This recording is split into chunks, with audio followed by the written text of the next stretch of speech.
بما علمتنا وزدنا علما يا رب العالمين. اللهم إنا نعوذ بك من الهم والحزن، ونعوذ بك من العجز والكسل، ونعوذ بك من الجبن والبخل، ونعوذ بك من غلبة الدين وقهر الرجال. السلام عليكم ورحمة الله وبركاته. Welcome to a new session in Al-Aqidah Al-Tahawiyah. Al-Aqidah Al-Tahawiyah. We're still in the introduction, okay, of Al-Aqidah Al-Tahawiyah.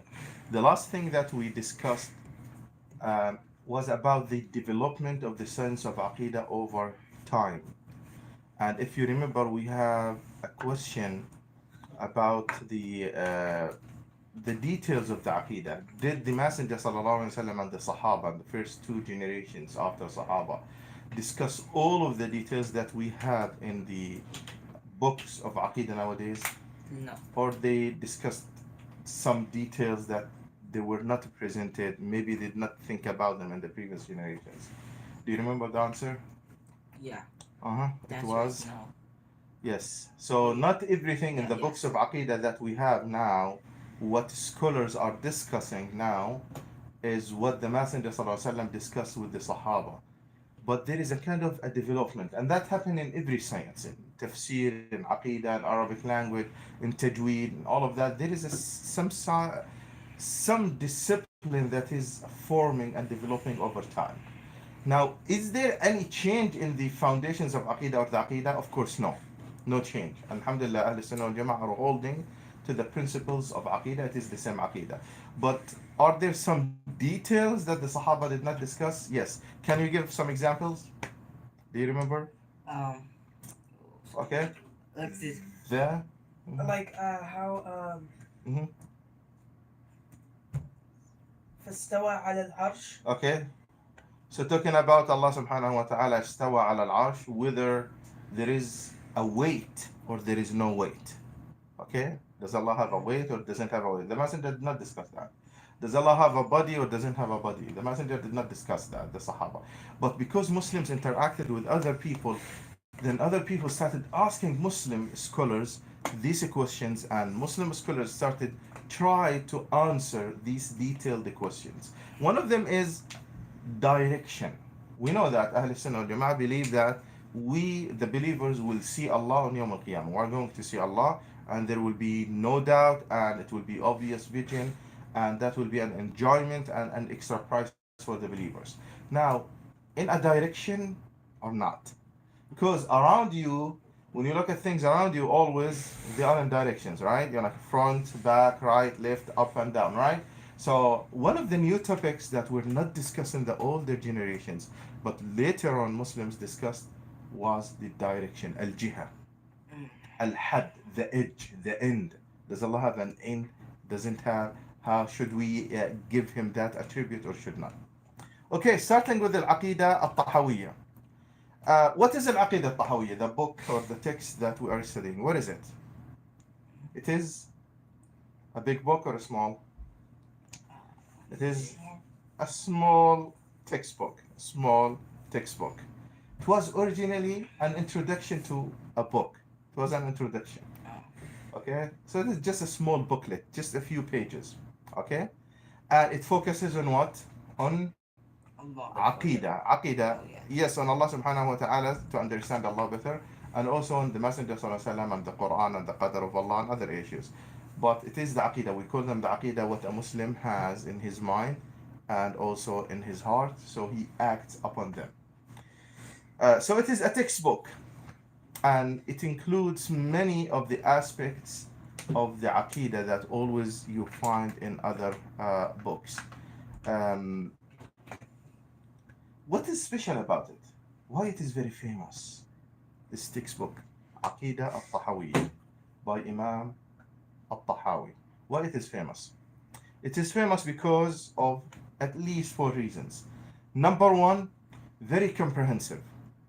Are you listening? So it is very comprehensive. It includes many things about Aqidah. Not just talking about the Prophet Muhammad and we believe in him as a prophet and messenger, truthful, delivering the message. No. It talks also about Allah subhanahu wa ta'ala, talks about the Qadr, talks about Malaika, talks about Jannah, Nar, talks about Quran, talks about we mentioned the Qadr, it is emphasized on Qadr. It talks about the Sahaba, how what we believe in them and how to treat them. Talks about sins and good deeds and how people will end up in Jahannam or they will be end up in Jannah. So it is a very comprehensive. So it has many aspects. Okay, this is number one. Number two, it is organized. Okay, so kind of you can divide it into sections, so it's easy to teach. Okay, and the language is good and easy. And what else? It is an early text of Muslims, a comprehensive text. So if you go way far away from our time, you reach the year 300 after the Messenger sallallahu alaihi wasallam, and you find this text. So one of the earliest texts that deal with Aqidah. So later scholars they say, oh, this is closer to the time of the Messenger sallallahu alaihi wasallam. Still Muslims were fourth and fifth and sixth generation at the time. So it is great enough to go to what they used to believe in the older and these days. And what else? The ijma' of the ummah for this text, consensus of the ummah for this text. So scholars of Ahl Sunnah wal Jama'ah, regardless of the details that sometimes they disagree over, but all of them agree that this is a good text, and many of them explained it, taught it, memorized it, and they paid attention to it. So very comprehensive, many topics, early text, organized, and the language, and also scholars accepted as one of the most comprehensive and good texts. Who is Imam Tahawi? What's his name? Tahawi, because he lived in an area called Tahawi. But his name is Ahmad, son of Muhammad. What's his name? Ahmad, son of Muhammad. Easy to remember? Ahmad, son of Muhammad. Ahmad, son of Muhammad, Imam al-Tahawi. In Egypt, he was in Egypt. Okay, and he lived 240 years after the Messenger sallallahu alaihi wasallam. He was born until 320, around that. Okay, exactly 238 to 321 after the Messenger sallallahu alaihi wasallam in Egypt. He was a great scholar of hadith and fiqh. So he has very incredible books that were received and were studied and celebrated by scholars. One of his famous books is Mushkil al-Athar. He came to the ahadith of the Messenger sallallahu alaihi wasallam that maybe somebody thinks that there is a contradiction, and he said there is no contradiction. Let me teach you why. And so whenever there is a little bit discrepancy between some of the ahadith, he would compile them, and he says, no, there are no discrepancies, there are no differences, no contradictions, and this is why. And he would explain. So they call it Mushkil al-Athar. There is no mushkila in the Athar and the narration. Okay, Mushkil al-Athar. So it is a very comprehensive and very big box because he compiled a lot of the hadith, and he explained them and he showed how they are fitting each other. Okay, he was a Shafi'i, then he changed into a Hanafi. He started as a Shafi'i and he ended up as a Hanafi. By the way, before we go there is an interesting story about him. And this story should inspire anyone who feels down at one stage in his life when he's trying to learn something or memorize Quran, if he thinks that he cannot do it. So his uncle was Imam al-Muzani. And Imam al-Muzani was a great scholar and a great student of Imam Shafi'i. Okay, so Imam Shafi'i was in Egypt, and he has a brilliant student. His name is Imam Muzani, who's the uncle of Tahawi. Okay, Shafi'i. You heard about Imam Shafi'i, right? Muhammad ibn Idris al-Shafi'i. And his brilliant student is al-Muzani. And the nephew of al-Muzani is Abu Ja'far al-Tahawi. And Muzani was Shafi'i. And he was teaching his students. And his nephew, Imam Tahawi, the author of this text, he used to attend his halaqah. And sometimes he asked him questions. Okay, Imam Tahawi is asking his uncle some questions about Islam and all of that. And Imam al-Muzani, he was not satisfied with his nephew, to the point that one time he took an oath. He said, by Allah, you'll never be successful in studying. This is the uncle talking about his nephew, okay? because he was not satisfied with the questions, the way he memorized things, the way he understands. It tends to be after many years that he was brilliant, Imam Tahawi, a brilliant scholar, right? But at the time, his uncle, maybe he wanted him to move faster, maybe he was bothered by his questions. Anyhow, he was not satisfied with him. Then, after many, many years, Imam Muzani, the uncle, died. And this kid who was a kid, who was young, he got older and older. Then over time, all the scholars in Egypt and around the Muslim world, they realized that this is a great scholar. And they used to come to him from every side. And one day when he was sitting in a masjid and hundreds of his students surrounding him, he remembered his uncle. And he said, Rahimallahu Khali, may Allah have mercy on my Khal. If he is alive, he will do what? Call it takfir an yaminihi. He will do the takfir, expiation of his oath. Because he took an oath. He said, you'll never be successful, you'll never be a scholar, you'll never. But now look, hundreds of students, if not thousands, were sitting around him.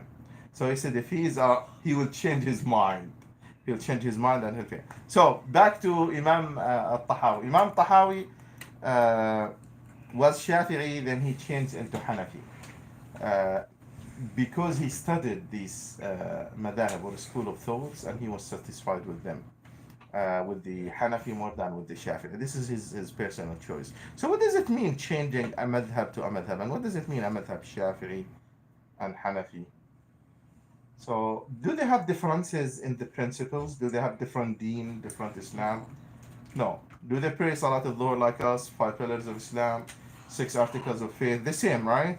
But do they agree on every details of Islam? Yes. No, they did not agree on everything. So they have sometimes differences in the details. Anyone can remind us of any difference? Yeah, Maher? Like if you can wipe over your socks. Okay. If you can you wipe over a cloth socks or just on leather? All of them agree on leather, but on cloth socks, not all of them agree. And those who agree, some of them said it must be very thick, right? Others said any kind of socks. So this is one of the differences between the madhab, right? Any other example? Like the leg, for the tassel. Yeah, standing exactly. When you stand in salah, the gap between your legs should be 4 fingers or one hand span between your 2 legs. And should you touch the one beside you with your feet or not? Okay, so the Majid scholar said it is shoulders that should be very close or touching the one beside you, but not your feet. So this is one of the differences between. But all of them are praying the same salah. Question for you: can anyone come up with a new interpretation? Any ordinary person come up with a new interpretation and tells us, okay, scholars disagreed and I disagree with certain things. Do we accept from anyone? No. These issues have been studied and discussed and they are based on the Quran and the Sunnah. So those scholars who are studying Quran and the Sunnah, they try to understand the best understanding of the hadith of the Messenger. Because of that, they have some difference. But for someone to come with a new interpretation that contradicts everything and doesn't fit the Arabic language, doesn't fit the Islamic principles, then it should be rejected. Okay. He changed again from Imam Shafi'i to Hanafi. He said, the details of the Hanafi, they are more accurate. Makes more sense to me. I think that they are more accurate and understand the Quran and Sunnah, so he became a Hanafi. So the text, at the beginning of this Aqidah text, what you will read, you read the following, that this Aqidah, Imam Tahawi says, the author, he says, I'm writing this according to this Aqidah, this text, according to the Hanafi madhab, okay? According to Imam Abu Hanifa and his students, okay? So if you are reading the text, it means Abu Hanifa and his students, but that doesn't mean that it contradicts Ahl Sunnah wal Jama'ah, contradicts Shafi'i or contradicts other. All of them agree on these foundations, okay?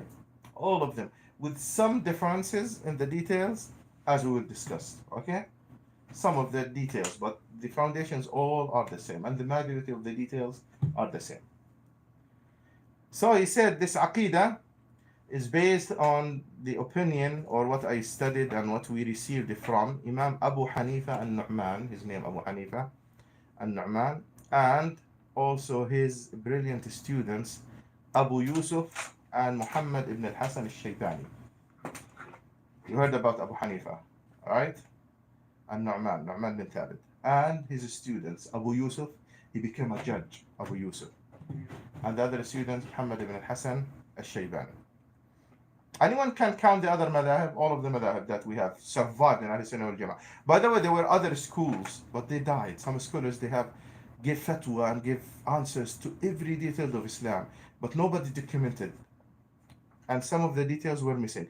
But as a whole school that we get all the details, we have 4. And they are,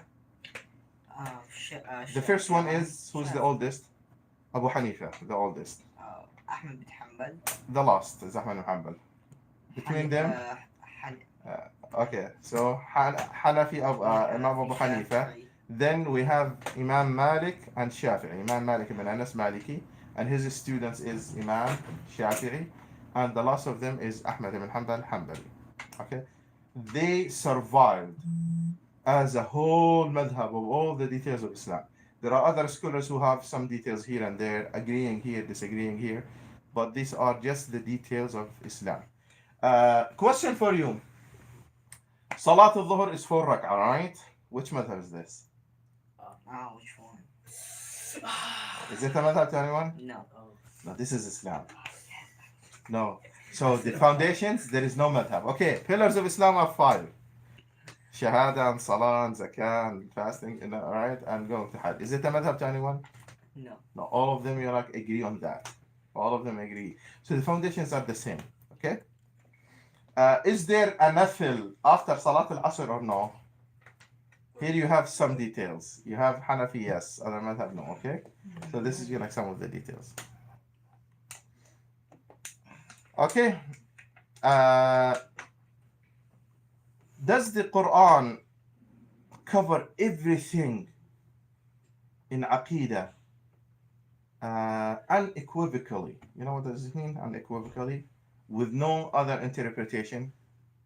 Just one solid interpretation? Does the Sunnah cover everything in Islam unequivocally? Like definitive answers to every details with no details, with no equivocal statements? Okay, do you know equivocal and unequivocal? Okay, there are some texts that are clear and obvious, and there is no way to understand them except in one way. And there are other texts that you might understand them in 2 ways. Let me give you an example. فَاعْلَمْ أَنَّهُ لَا إِلَهَ إِلَّا اللَّهِ. Know, O Muhammad and Muslim, that there is no God but Allah. How many interpretations you have? Just one. No God but Allah. This is muhkam. Muhkam means definitive text with no other answer or interpretation or meaning except one. No God but Allah. Okay? Okay. وَالْفَجْرِ وَلَيَالٍ عَشْرٍ. What is layal ashar, the 10 nights? One answer or 2 answers?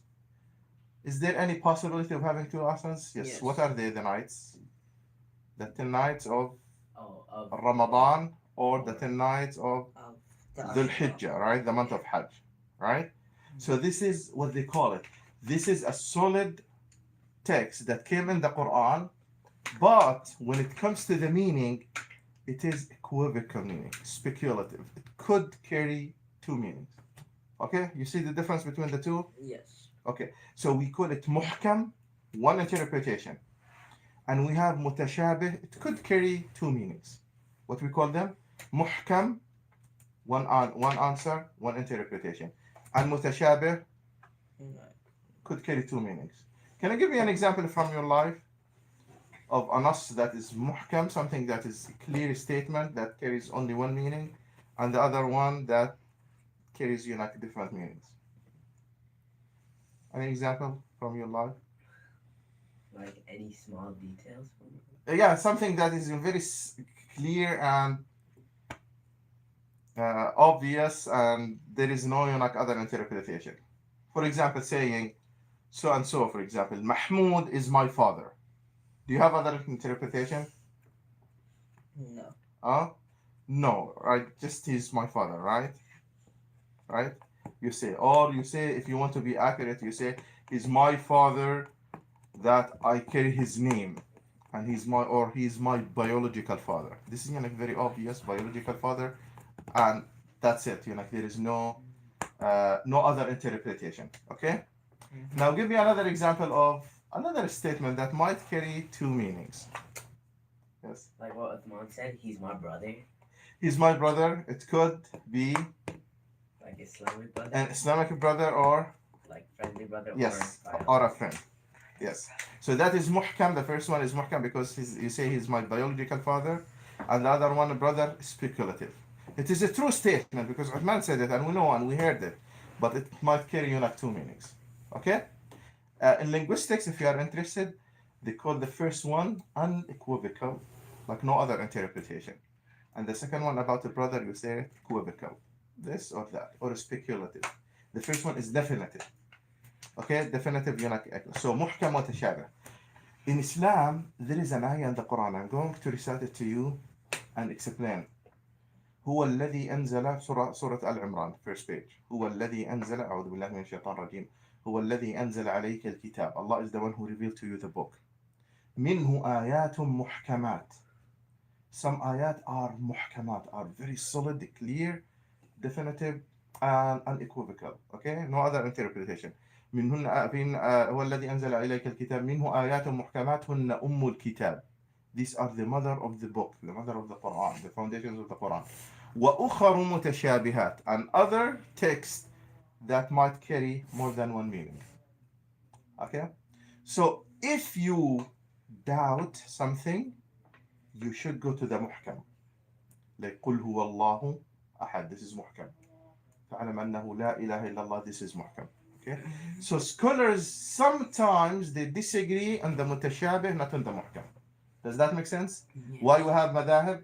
So some of them they have different interpretations for وَلَيَالٍ عَشْرٍ, but not فَعْلَمْ أَنَّهُ لَا إِلَهَ إِلَّا اللَّهِ. So the foundations, the clear text, they always have it. If you go, maybe you will study that in your high school, perhaps, or in the future if you go to college or something, you'll study like this. That texts that carry no meanings except one, and texts that have or might carry other meanings. Okay. What are the approaches to learn Aqidah? Or there are methods or approaches to learn Aqidah? Yes. The first one is the approach of Quran and Sunnah. The second one is the rational way. Which one is better, you think? Quran and Sunnah. Quran and Sunnah. If Allah subhanahu wa ta'ala tells you something directly, just take it. You believe in Allah, you believe in the Prophet Muhammad sallallahu alaihi wasallam, just take Ayatul Kursi and memorize it and study it because it talks about Allah subhanahu wa ta'ala and His greatness. Take Qul Huwallahu Ahad and study it. This is the easiest way. And if you want to teach non-Muslims, if you want to teach young kids, if you want to teach other people in general, then you use the approach of the Quran and the Sunnah. This is the best approach. But what about the other approach, the rational approach? For like debating maybe? Yes, excellent. So for debating, sometimes you study logic and some philosophy and the rational approach, not because you want to teach it to people. Many people are not interested, but it is good to know it. So in the future, if you stand before someone and you want to debate with him, then you can use that approach. Or if somebody has some doubts, and a little bit the ayat of the Quran, the Sunnah, he still has some doubts, then you might use some logic with him. The rational approach. Okay? Which you want to follow? Of course, the Quran and Sunnah is the best approach. Can a brilliant student, smart students, I hope you are like that, study the other approach so they can defend Islam, and if they stand before someone who is arguing, they can argue back and push back? Yes. Okay? But it is not the default. Okay, the question is, did early scholars agree with the rational approach or disagree? What do you think? Disagree. In the beginning, when it appeared, and logic and philosophy, say you want to study Quran and Sunnah, why are you leaving Quran and studying logic? So they were in the beginning against it. especially when they saw some Muslims, Mu'tazila, a group, when they adopted this approach, they came up with some new ideas. One of them, they said the Quran is created. It's not the word of Allah, it is created by Allah. So that was, like a shock. And you heard the story of Imam Ahmad ibn Hanbal when he was lashed because he said, I disagree with that. You are coming up with a new interpretation. So scholars waged a war in Ahl Islam saying, don't follow the rational, philosophical, logical approach. Okay? Because they wanted people to keep them to Quran and the Sunnah. At the time, there was no need. Because Muslims were still fresh, Arabic language fresh in the minds of people. They would understand Arabic without any problem.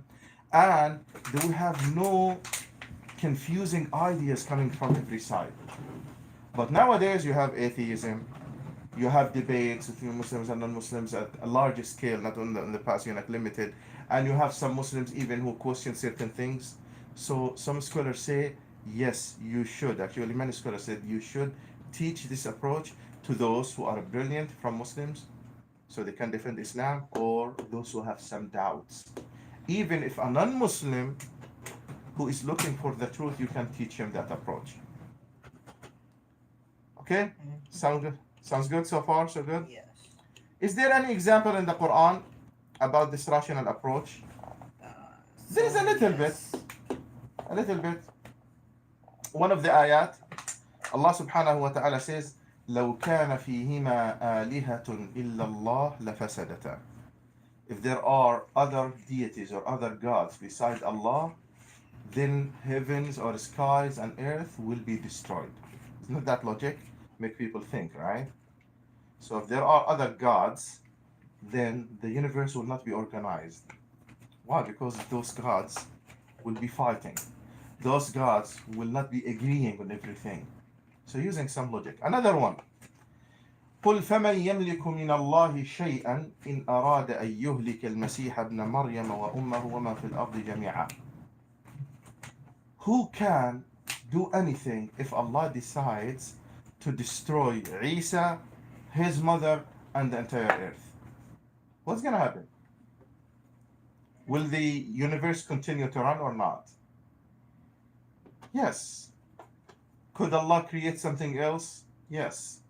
Does Allah need anything? No, He doesn't need anything. So if you are claiming that Jesus is, like a prophet, or a god, or his mother is a god, or something, okay, is it possible that Allah will destroy them? Yes, it is possible, because Allah is stronger. What they call him, God Father. So He is able to destroy him. So think about it. Who is the real God then? The real God is Allah subhanahu wa ta'ala. So this is a part of the logic that you find in the Quran. But it is not always.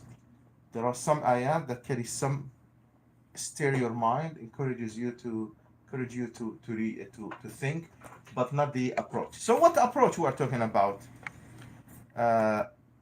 If you studied the course with me a long time ago, we gave some foundations for the rational approach. Do you remember them? The rational approach. So now I'm not starting with قل هو الله أحد as we always do. We start with قل هو الله أحد and آية الكرسي. We start with something rational. We say الحكم العقلي ينقسم إلى ثلاثة أقسام. Rational judgments are three. الواجب والمستحيل والجائز. What is must, what is impossible, and what is possible. You remember that? Yeah. So this is the foundations for rational judgment. So when somebody comes to you to study Aqidah, you say, okay, you want the Quran and Sunnah, we start with قل هو الله أحد and آية الكرسي. Or you want the rational way. If he says, okay, I want the rational way, we say, okay, let us start with this. What is the must? الواجب. ما هو الواجب? You remember?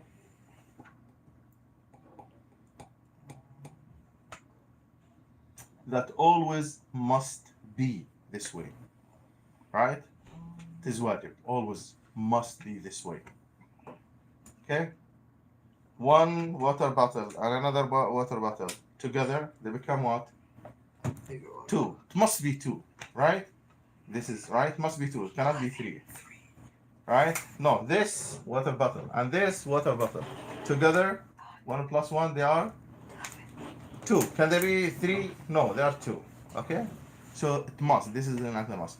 Now the mustahil, the impossible. Impossible. Musa being here and Musa being somewhere else. Yes, Musa, he is sitting here before me, and Musa is, eating lunch or dinner at home. Okay? Or this is, a bottle of water, and it is, solid iron, what you call it, something else, totally, something different. Or this one is, for example, this is, the color of this is brown, real brown, and it is real yellow. You say, what do you mean? So you say real and bright brown and bright yellow. So these are the things that, or someone is standing, okay, and somebody's sitting, or somebody's running and somebody's sitting. So these are, you say, impossible, for someone. Doesn't make sense to you, that somebody is that and that. You say, either him or that. Okay. So cannot be. The mustahil is cannot be. This is impossible. It doesn't work. Then al-jaiz, It's possible. it is possible. What might be this way or that way. Like, for example, an example of possible. The majority of things in life are possible. Yes. Like, Musa, like, I don't know where Musa is, but he could be at his house. So you're a friend, Abdullah. Where is he? Might be in his bedroom or he might be somewhere else. Okay? So this is the rational judgments. So how that would be related to Aqidah? Can we use that for Aqidah? How that will be used for Aqidah? This is the last point, inshallah, in today's class. How to use these foundations, the wajib, mustahil, and jaiz. The must, that cannot be, and the possible. You can make like an agreement like on these terms. Okay? Just like a debate. So, like, Okay, in debate, okay? yeah, so, like, because of this, the God must exist. Or because of this, there cannot be no God. Like, then impossible. is Okay, possible. the foundation of that is this water bottle. It can be here, or here, or here, or here, or here, right? Because there are many possibilities. So in what category they fall? It fall Possible. in the last one, the possible, right? It is the possible. So you can, because this is the majority of the world is based on this. We say, okay, who decided if this is possible and this is possible and this is possible? All of these are possible, right? Could be on the ground. So why it is now right here on this spot? Because somebody put it here. Uh-huh. Do you understand? So it is here because somebody did not allow it to be in other places and he put it in this place. Okay? Now, you to be here or to be dead, not created. Both are possible, right? Now, why you are here? Because somebody decided to create you and to bring you here. Okay? So we say all of the possibilities in the world, they don't act by themselves, but there is someone who makes them happen. Okay? So this one, I put it here. Although it is possible to be here or here or here, but because it is here, then somebody put it there. And do you think that this, camera and this stand, did they come by themselves or somebody put them? Somebody put them, right? Now, if they are not here, where they might be, In your houses. could be in my house, could be the phone in my pocket, could be somewhere else in the car, could be, right? There are many possibilities, right? Now I am canceling all of these possibilities and we say that they are here because somebody made them stay here, okay? So if the entire world is a combination of things that might be and might not be, a mountain could be big, could be small, could be in this place, could be in that place. Who decided that this mountain will be here? There must be someone, right? Because we say it is possible to be anywhere. A rock that is placed in this mountain or this area. It could be somewhere else, but somebody brought it here. Either a human being, but who created it in the first place? The sun could be somewhere else. The earth could be somewhere else. Could be no earth. Could be no sun. Could be no, right? These possibilities. So everything has possibilities. To be big or to be small, to be in this place, to be in that place, to have this color or to have that color, right?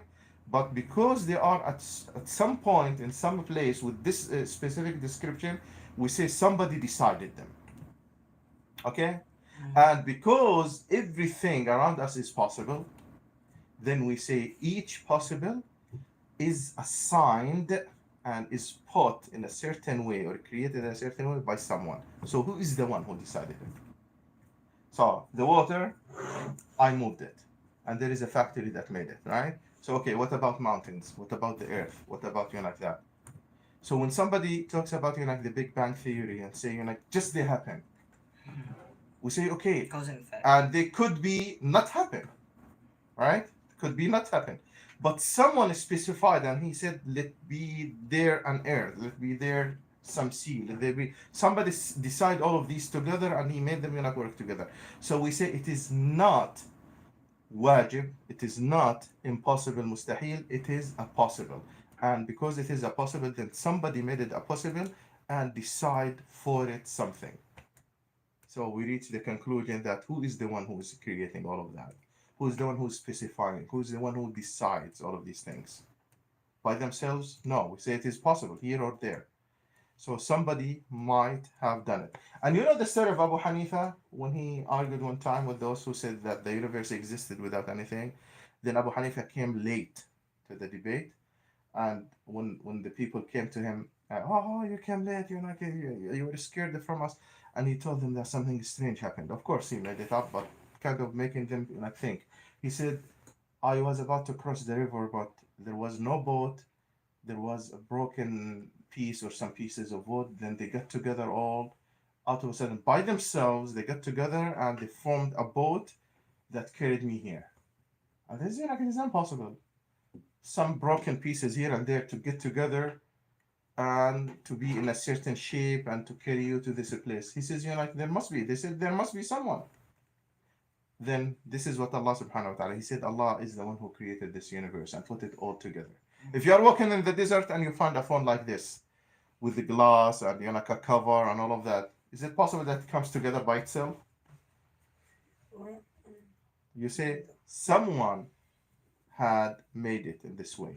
Someone put it and brought it to this way.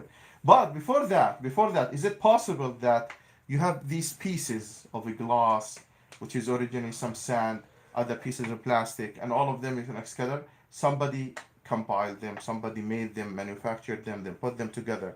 But it is impossible for them to come together. So possibilities, what we call them possibilities, things that might happen, might not be.